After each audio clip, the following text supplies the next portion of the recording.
conhece a Denise Tremura? Ela é uma escritora fracassada que depois virou uma candidata a vereadora fracassada.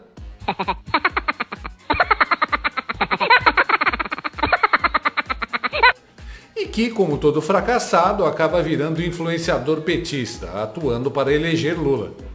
Nisso ela foi bem sucedida, até porque Stalinácio teve um monte de ajuda de gente maior que ela. De todo jeito, Denise Tremura caminhava para ficar conhecida apenas como a sósia da Zuzu. Deixa de ser safada. Eu não tô sendo safada. Mas eis que houve uma reviravolta na noite passada. Viralizou um áudio em que a gênia confessa na sala de voz do Twitter que há sim um gabinete do ódio do PT desde as eleições, que ele era comandado pelo Janones e que eles espalhavam fake news para prejudicar Bolsonaro. Detalhe, ela não fez isso porque rompeu com o PT nem nada. Ela fez isso por burrice mesmo, uma qualidade presente em 100% dos petistas não profissionais. Verdade, mas sabe, é a gente que tem que ir atrás de tudo. Nós estamos exaustos, nós influencers da esquerda, progressistas, estamos exaustos. Lula tem que meter logo um Janones na comunicação para ele poder pautar a discussão do dia, como aconteceu no segundo turno das eleições, na campanha. Foi o Janones que comandou a campanha inteira. Não tem como falar que não. Eu já entrava no Twitter, já ia direto no perfil dele para saber do que ele estava falando, para saber sobre o que eu ia falar.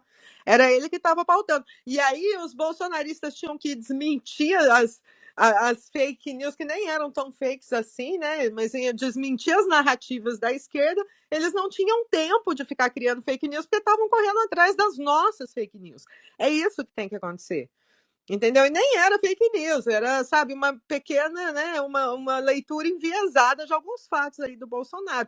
Por exemplo, aquela declaração horrível que ele fez, que pintou um clima com uma menina de 14 anos. Se não fosse Janones peitar isso e pautar e ficar falando disso, talvez tivesse passado batido.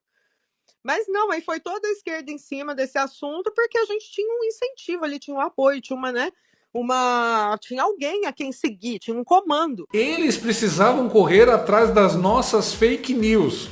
Pronto, a mulher admitiu, o que nós já sabíamos, que eles mentiam de forma coordenada e com fins eleitorais. O problema é, será que vai acontecer algo? Se o Janones foi absolvido após confessar a rachadinha? Imagina isso aí, né? Se bem que, talvez ele tenha sido absolvido da rachadinha justamente por sua atuação como general do gabinete do ódio durante as eleições. Imagina o quanto esse cara não sabe. Interessante notar que a Janja se baseava nas pautas do Janones para decidir as mentiras que iria espalhar. Pelo que eu notei, a Janja herdou o gabinete do ódio do Janones. Alô, Polícia Federal. Oi, Xandão. Por que o lado de lá é ignorado mesmo com confissão? Porque a esquerda não é o lado de lá. É o lado deles. Basta lembrar que teve outra linha de frente. Xandão perseguia os empresários, influenciadores e políticos da direita, deixando o caminho livre para a esquerda fazer o que quisesse. Agora faz ainda mais sentido aquele tweet que o língua solta do Janones fez para o velho da van. Lembra? Luciano, pode vir com o processinho, mas lembra que eu tenho foro privilegiado, tá? Quem julga é o Xandão. Algo me diz que o Luciano nunca mais mexe comigo. Algo me diz. De todo jeito, a verdade é que a temperatura está esquentando contra esse esquema organizado com recursos públicos para influenciadores petistas. Há um mês, a pesquisadora da USP, Michele Prado, recém-demitida por ter criticado a Daniela Lima, disse que havia um gabinete do ódio liderado pela Janja. E a todos, e são muitos, de todos os espectros ideológicos, amigos jornalistas, recomendo cuidado e atenção com a milícia digital criada pela primeira-dama, pois é um gabinete do ódio muito mais nocivo, virulento e preocupante, pois pauta o debate público, a imprensa e o governo. E estão manipulando a opinião pública como bem desejam. Esta semana, o Estadão finalmente acordou e fez 2 matérias sobre o que todos nós já sabíamos, mas ninguém falava, que existe sim um gabinete do ódio do PT liderado por figurões do governo e que, olha só, influenciadores petistas também mentem, como é o caso do dente de Mentex, Thiago dos Reis. Aliás, ontem mesmo o Estadão veio com outra revelação.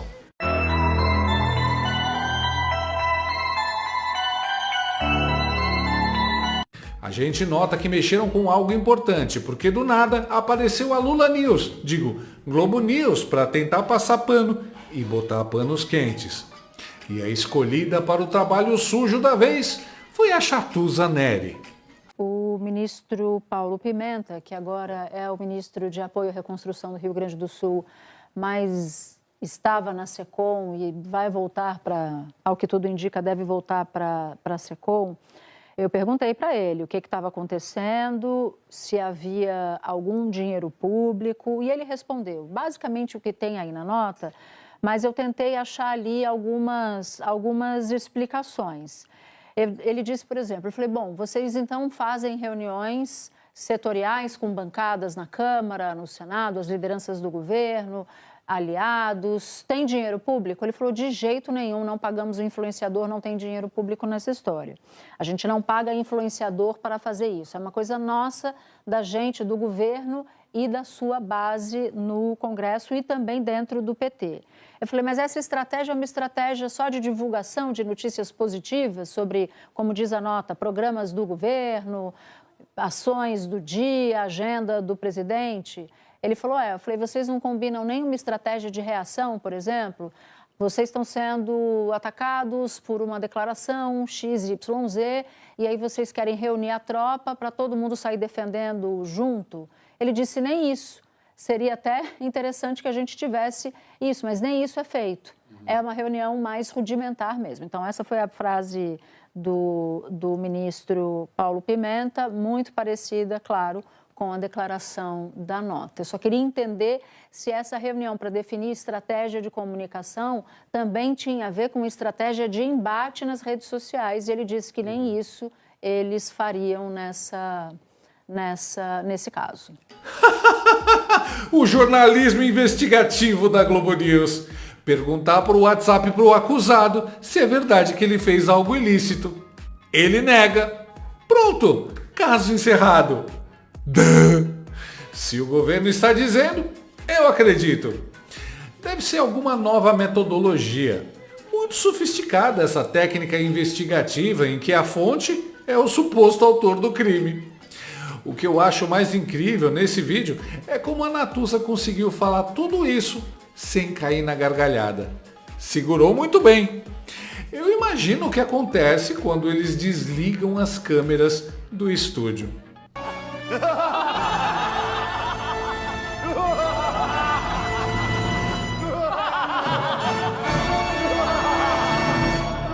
Minha senhora, para ler nota oficial, nós já sabemos ler.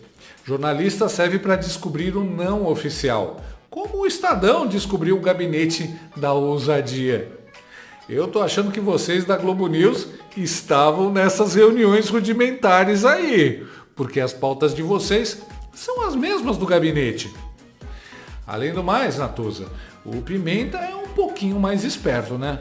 É claro que ele não vai sair confessando tudo. Agora, um soldado raso não muito inteligente, a Denise Tremura, confessou. Que tal chamá-la no Zap?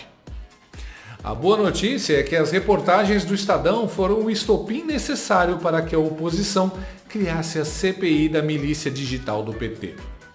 O Estadão, veículo renomado de imprensa, já pelo terceiro dia consecutivo, denunciou e tem denunciado a existência de uma milícia digital do PT que, ao que tudo nos indica, a deputada Bia, líder da minoria, acaba de chegar também, ao que tudo nos indica, pelo que a própria imprensa tem divulgado, o chefe dessa milícia digital é o ministro Paulo Pimenta. Estão corretíssimos, já que o Xandão não coloca essa galera no inquérito das milícias digitais.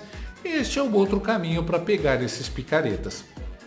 Além do mais, a pressão agora está vindo de todos os lados, até da velha imprensa. vai chegar uma hora, essa situação vai ficar insustentável e a gente sabe o que o PT faz quando se chega a esse ponto. Sacrifica os